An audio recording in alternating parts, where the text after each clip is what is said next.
Instant reaction to 49ers minicamp. How about instant reaction to the entire 49ers offseason? Because it is officially over. The 40 days of summer begin now. Training camp is going to start right after that. But in minicamp, we saw the revamped 49ers defense. And yes, Nick Bosa is part of it. Foundational pillars now going to be joined by CJ West. Look at the width on this guy.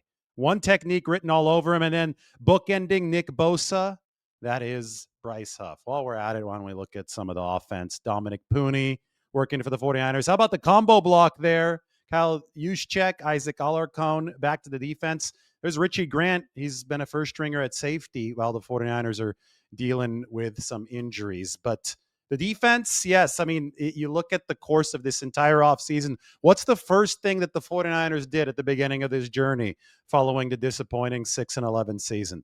They replaced Nick Sorensen, their defensive coordinator, and they landed the big fish, Robert Saleh, back aboard for San Francisco. Now, it brought everything full circle because Robert was the defensive coordinator back when Kyle Shanahan and John Lynch started building this thing in 2017. So at his first press conference, Robert Saleh has been roaming the sidelines. It feels like yesterday. It feels like nothing has changed. His first press conference, he talked about the evolution that the 49ers defense and his defense, let's put it that way. First, it was Saleh's 49ers defense, then it was Saleh's Jets defense. Now he's back with the 49ers. He talked about that evolution. It was that, you're right, in 17 and 18, and then as we evolved, 19, there was a major shift in the way we did things. So when we first got here, we installed the Seattle system as I learned it, and then as a staff, we kind of evolved. We brought in the wide nine, and we started implementing some quarters, and then our third down pressure package completely changed, and so the profile has changed at all three levels. I'm not going to detail out what those profiles are, but over the course of the last, call it 9 years, it's changed significantly. So the 49ers defense, I think in good hands. A guy who has a vision. That vision was on display from 2017 to 2020 with the 49ers. And then, what testament to a truly successful coach, and Bill Walsh talked about this a lot, is the ability to leave his successors in a very good place. And I think that Robert Saleh left D'Amico Ryans in a very good place. Unfortunately, after D'Amico Ryans, the 49ers ran out of coaching continuity, at least continuity that they deemed worthy of immediately elevating to the defensive coordinator position. So they had to move on to Steve Wilks, who was an outside voice in 2023. That did not work out. Then they went to Nick Sorensen. But Robert Saleh built a defensive foundation for the 49ers that I think was truly durable, that outlasted his time with San Francisco. And now he's going to try to bring the 49ers back to that era of defensive glory. And I just think that it's really fitting that he had a formula. And it seems that the 49ers, with the players that they added this offseason, which was a huge part of this offseason's renovation effort, those players seem to fit the Robert Saleh mold that he first established with the 49ers in 2017 to a T. I mean, you look at CJ West. I showed you CJ a little bit earlier.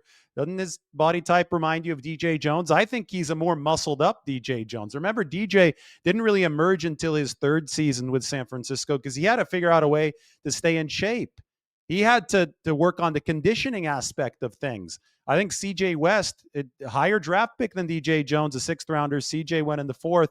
CJ probably more ready-made for this level, looks more chiseled than DJ Jones was as a rookie. But anyway, he fits into that one technique role, which the 49ers really need for their wide nine defense. Then you've got Alfred Collins, who's going to be good to go for training camp. They're essentially holding him out as a precaution at this point with the calf injury. He's been recovering from that since his pro day. But Alfred Collins probably fits the DeForest Buckner mold.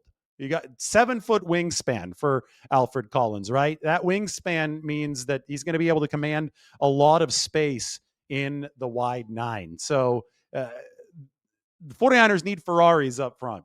They need big-bodied guys. Nick Bosa has talked about, and Michael Williams and his ability to, and Trent Williams talked about Michael Williams and his ability to just have that imposing statue figure, right?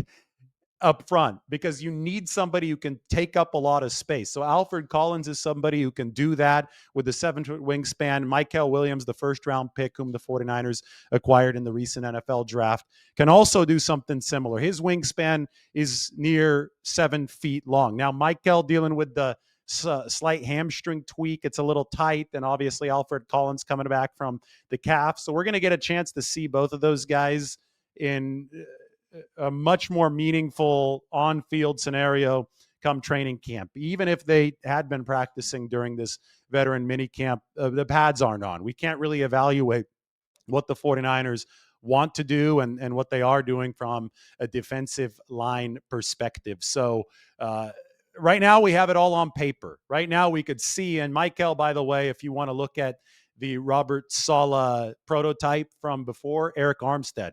Eric Armstead flourished not only under Saleh, but under Chris Kasarik. Once the 49ers brought their D-line coach in 2019, he started running the inside out, outside in defensive line rotations that I think took the 49ers defense to the next level. In 2019, Eric Armstead played that base down edge, but then he moved inside to rush against offensive guards in passing situations.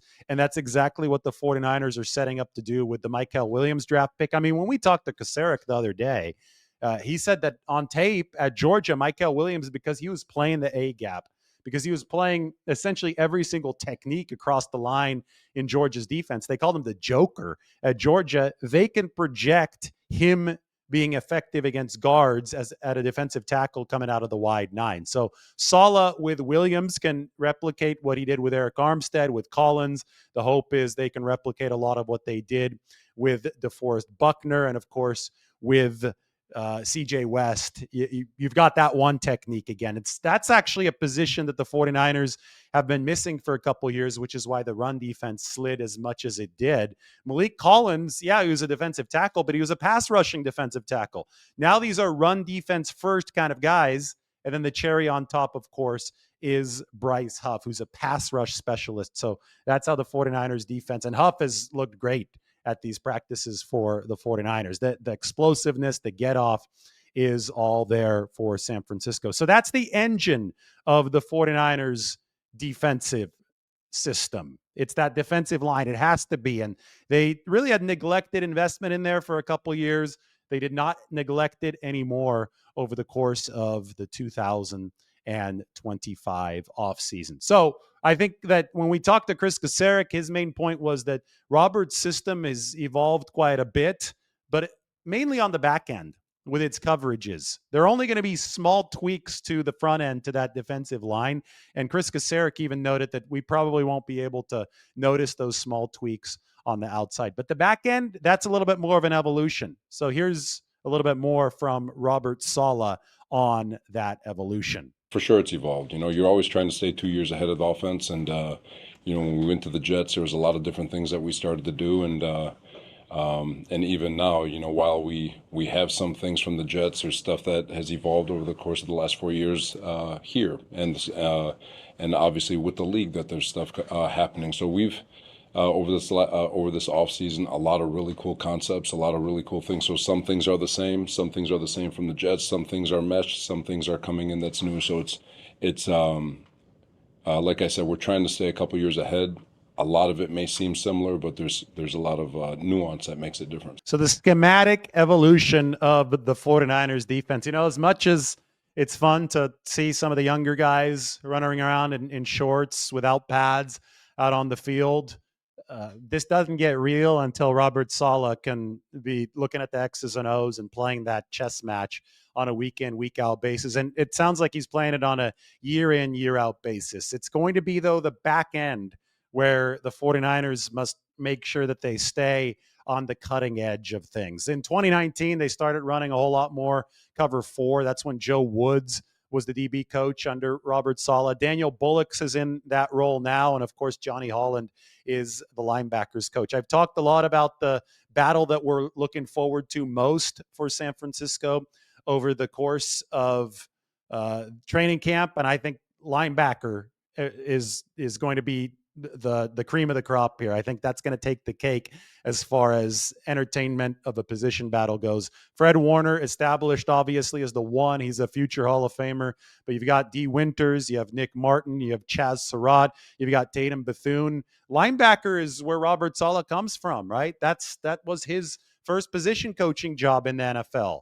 He did it under Gus Bradley, who's on the 49ers staff now, and he was the head coach of Jacksonville. And then prior to that, he was working with Robert Saleh in Seattle at the Legion of Boom. So the 49ers have all these cool coaching connections. Gus Bradley, a great teacher on their staff. Robert Saleh, the former linebackers coach, is the defensive coordinator. The 49ers are focused, and their defense has been at its best whenever a linebacker mind has been in charge of it. So either Saleh or D'Amico Ryans, who was an all-pro linebacker in his own right, linebackers coach turned defensive coordinator. They've got to get this second level right. And they have a history of getting the second level right. They have a great track record of development at that position, whether it be Fred Warner or Dre Greenlaw. Well, now they've got to develop the successor to Dre Greenlaw. And, Nick Martin's been flying around the football. I thought Tatum Bethune has looked fast, has looked decisive over the course of OTAs. Chaz Surratt is somebody that Robert Saleh loves. And Nick Martin is somebody that they've compared to Dre Greenlaw. But do not discount D. Winters. One of the pass breakups that he had over the course of this spring reminded me that this guy played safety back in the day.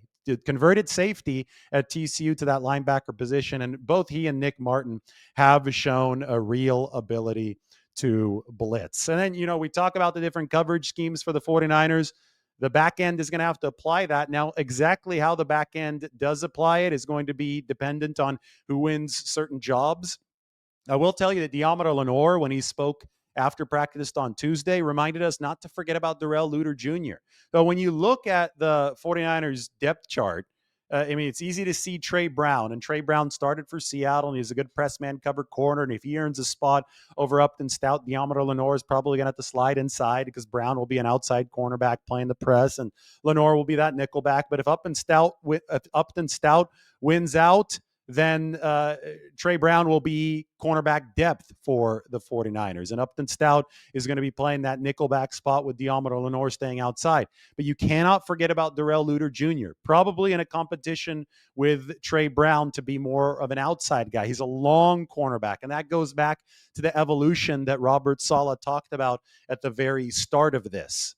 That evolution for the 49ers began with the Seattle style cover three defense, long cornerbacks like Richard Sherman, long cornerbacks now like Darrell Luter Jr. You can't fully say that he's a relic of the past because he's still on this team. They still think he has the movement ability to get it done. So maybe he can find a way to meld past and present, or past and future, of Robert Saleh's scheme. What an offseason, though, it has been of the 49ers revamping a defense that needed to be revamped. The final practice is in the books, and it's a practice that didn't mean much. 49ers bubble wrapping a lot of their players, as I reported yesterday in our injury report live. You can go back and watch that one. It didn't mean much from the sake of, okay, you're not going to watch here and obsessively track interceptions and obsessively track tackles, or whatever the version of a tackle is in a touch football practice. You're going to view it as something that the 49ers just had to get through to get their young players into motion. And now you're going to say, okay, the scenario is set for the next 40 days, and then the real practices, the ones that actually matter, the ones where the true brunt of the work will be done, that's going to begin at training camp. So let's appreciate everything the 49ers have done over the course of the past few months. It all goes back to Robert Saleh returning to San Francisco as their defensive coordinator. They needed the complete renovation of this defense. They've renovated the defense, and now we will get to see that defensive renovation at work throughout training camp. It's been fun. We'll talk to you very, very soon.